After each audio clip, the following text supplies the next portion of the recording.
You remember watching this series? Yeah. How good was Rick Barry?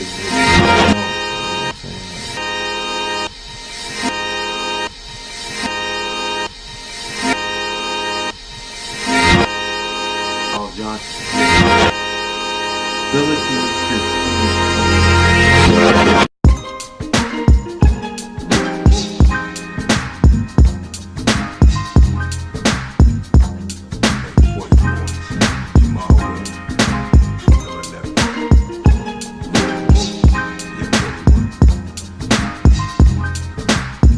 So Charles Johnson, people know who Clifford Ray is.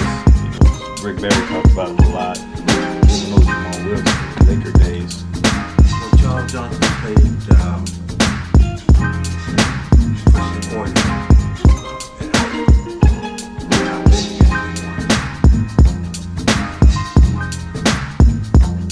Brother had All right, we're back. yes. We've taken some time just to let that last one soak in. Yeah, and marinate. Let it marinate. Let it simmer. Yes. Game 4. Shocking. What was shocking about it? Very high scoring for Cleveland. Never seen a team, shoot that well, understand, from the perimeter as Cleveland did. Taking nothing away from the rest of the group. They shot at a very high clip. One thing I didn't like, the 22 fouls, I understand, in the first quarter. That's unusual, you know what I mean, for any team, more or less the final, to get them many fouls called on them. All right. Did you see what I seen? Yeah. I watched the first quarter several times, and it was a combination of things. The lack of energy and hustle from the Warriors to begin with. Okay. So I watched the first part of it, and I didn't see anything out of the ordinary. And then, because they made it just a high amount of threes, just Warriors missed assignments. I was just watching them defensively, and they're just missing assignments. Then the refs got involved. They got involved big time. Well, they had involved because the players got involved, but I just think they never regained control of it. There were a few plays. There was the Steph grab, which he did grab him. And then Iman Shumpert reacted, obviously late, because he knew he wasn't going to get the ball. The Richard Jefferson Iguodala tangle up, even though Richard Jefferson initiated the contact, and then it was like, hey, he grabbed me first. So that the Iman Shumpert, when he grabbed Draymond, and then the technical foul, and then Steve Kerr and all of that. Yes. And then there was and then Steph fell down. I don't know if Iman Shumpert pushed him, but he fell down, and they got the breakaway, and then JaVale McGee grabbed him. I just felt like that when Iman Shumpert and Jefferson come in the game, they're coming in to muck things up. They want to just muddle up. So they're in to do that. They're not in to score. They're in there to get into Draymond's head. They're in there to get Zaza's head. But as a referee, you have to know how to control that right away. Dad.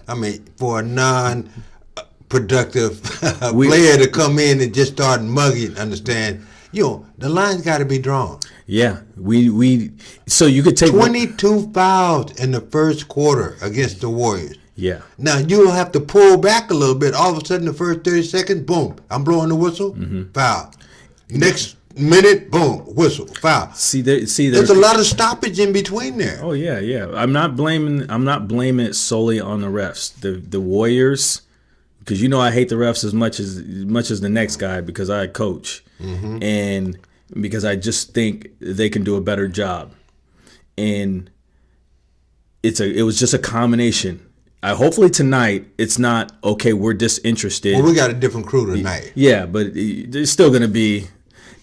That's something that we cannot we could talk all day about the refs. That's something we can't control, which sucks. Okay. And it's just so unfair for them to take whatever approach they're taking, because this is what we see.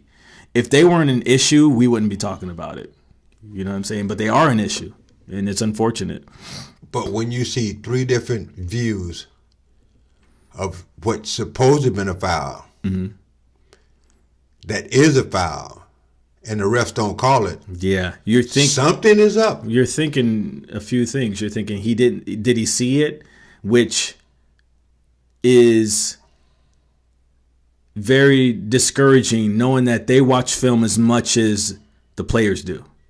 The refs should be watching as much film as the players do, just to know what they're up against, and to see certain things clearly that we see, not knowing some of the rules that they know. They should know that, hey, that's illegal. I cannot bear hug Steph Curry while he's standing on the block and hugging and leaning on him. And now I'm starting to see the Warriors do a small amount of it, because they know, like, hey, that's probably what we have to do, But because the whistle is blown right away. Touch foul. The whistle is blown right away. And that's what, the Cavs are getting a lot of rope. And Steph Curry, when he went to the rack and Darren Williams got him on the wrist, and then Steph stumbled and Darren Williams laid flat on his back, I would love to hear the explanation on that. Like, okay, what happened? What'd you see? It's nothing for me. He can't say that hand was, but he can't this. So that's why it's like, are they trying to just turn a blind eye and, okay, Steph's going to rack, now let me look somewhere else? I would love to just sit down and have them explain to me, because they can't, just because I've seen them call it, same scenario, and then in a certain situation they don't call it. What's up? Why aren't you calling it? Why'd you call it here and not here? Based on the season, based on the time, what?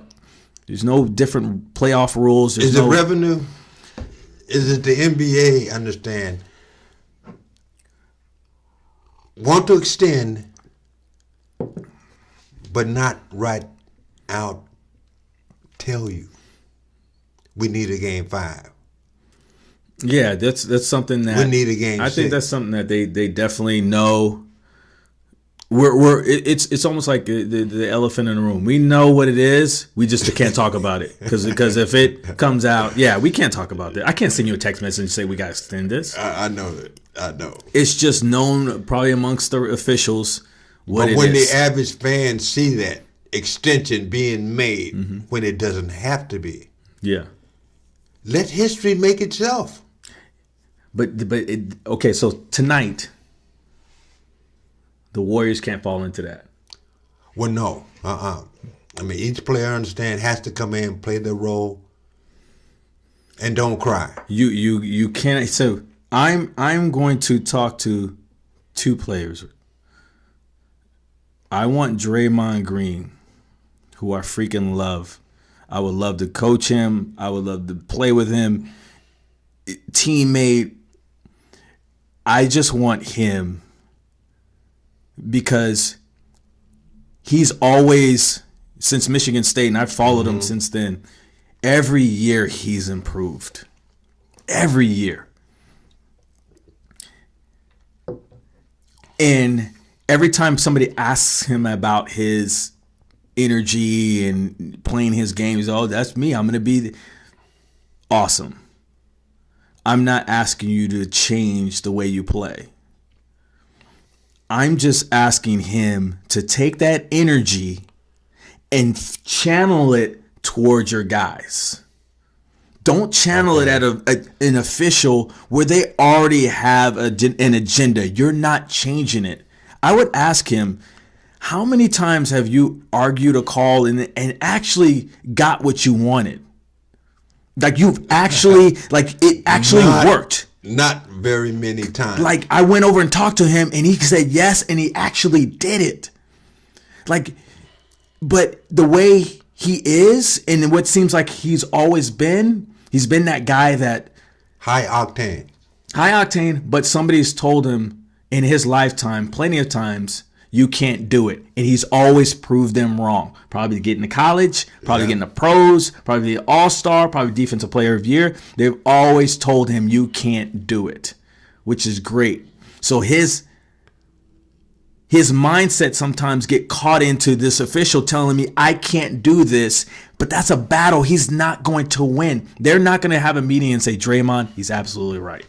They're not going to do it. Ever.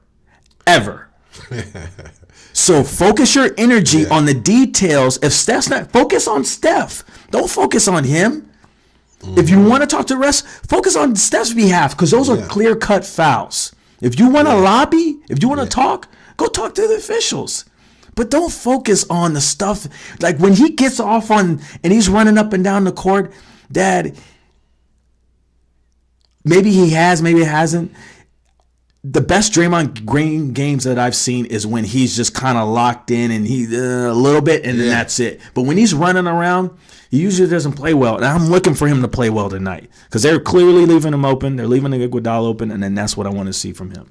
I'm looking for the Splash Brothers to come alive. Okay. Like they've never come alive before. They're at home. They didn't get the name for nothing. And with Katie in the mix, it should be a wrap. Steph. I'm telling you. Yeah, no, you're right. I need Steph. He's my favorite player. That's why I went and got this shirt. I hear you. Number 30. Got the 30 on the back. My guy Steph, I need him to just make history. If the referee would blow the whistle, he will make history. I'm not worried about that. He's gonna have to play through that, Dad. They're not. He can't rely on that. That's you know what I'm saying. That's just a. So I don't want him. You saying he's got to be a little bit more stronger, fight a little bit harder through the grabs and the hold. Here's how I combat that because we're competitors, and I can't bank it on officials. Just because, again, I've never had a game where I'm like, wow, they've really helped me out. Okay, well, he'll have to play through the pain tonight. So I think what you do is you have him in different spots. You can't have him on the baseline. You can't have him waiting for screens where he can be grabbed and held. You got to put him on the ball more.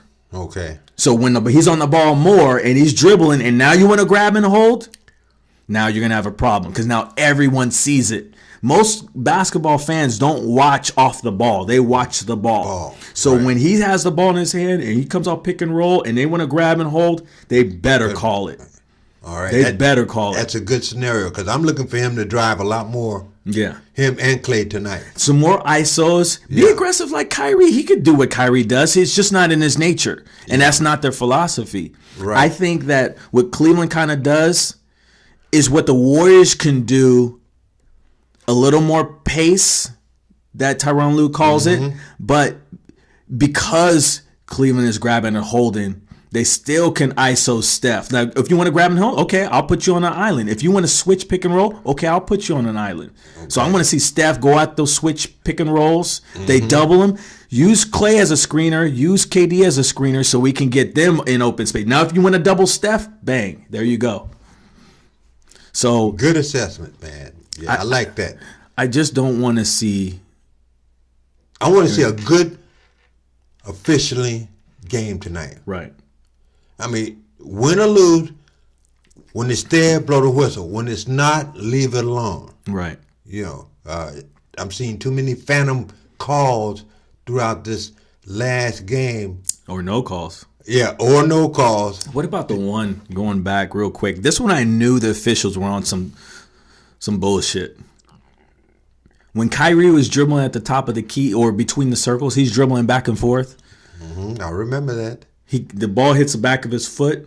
It goes into the back court, and the official did not react. Not one iota. And that's like basketball officiating 101. Over and back. That is the most basic call.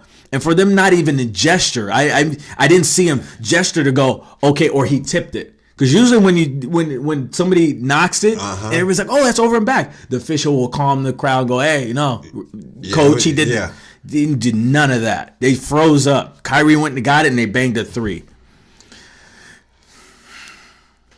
So I seen it too. I couldn't believe it. So we just need the basic. Just get the basic ones right. Just get the basic ones right. Hopefully Cleveland won't shoot 24 threes, which amounts to what? 72 points. Yeah. That's a lot of 3-pointers. You cut that in half. Well, That's 36. We'll make the adjustment tonight and D up. Yeah. Games 5 here at home should be over. Yeah. I don't want to see I'm it. going to be highly surprised if it's not. We're I not don't- going to go through the same cakewalk or the same rugged road that we dealt with last year. Yeah. Well, a few of the Celebrate buddies. at home. A few of the buddies was a little concerned and said, well, you know, it's like last year. I said, no, it's a different beast. I said, number one, guys aren't as nicked up. Obviously, we got KD. Cleveland's a little better.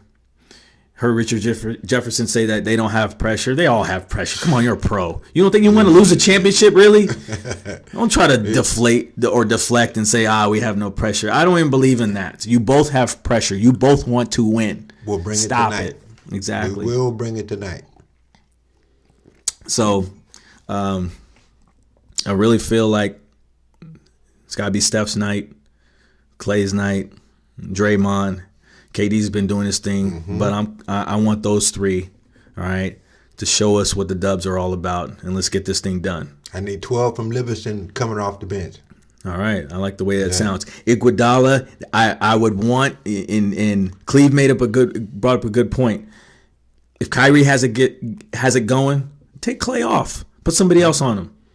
I want Iguodala to start driving to the hole. Yeah. Just shoot your layups, right? You don't need Right. to pass it out to 3-point shooters that are not feeling it. Just go inside, get to the line. Who cares if you go 1 for 2? But I think he's still got enough in his legs, understand, to get and ones going to the hole. Yep. So the formula, two out of the big 3 for Cleveland. I'm fine with that. Not 3 out of 3, which is the last game. 2 out of 3. And then the rest of everyone else, you keep them at bay. You keep them at a minimum. And let's take this bad boy home. Call a good game. All right. In black and white, we appreciate you watching. Thank Go you. Warriors. Let's get it done.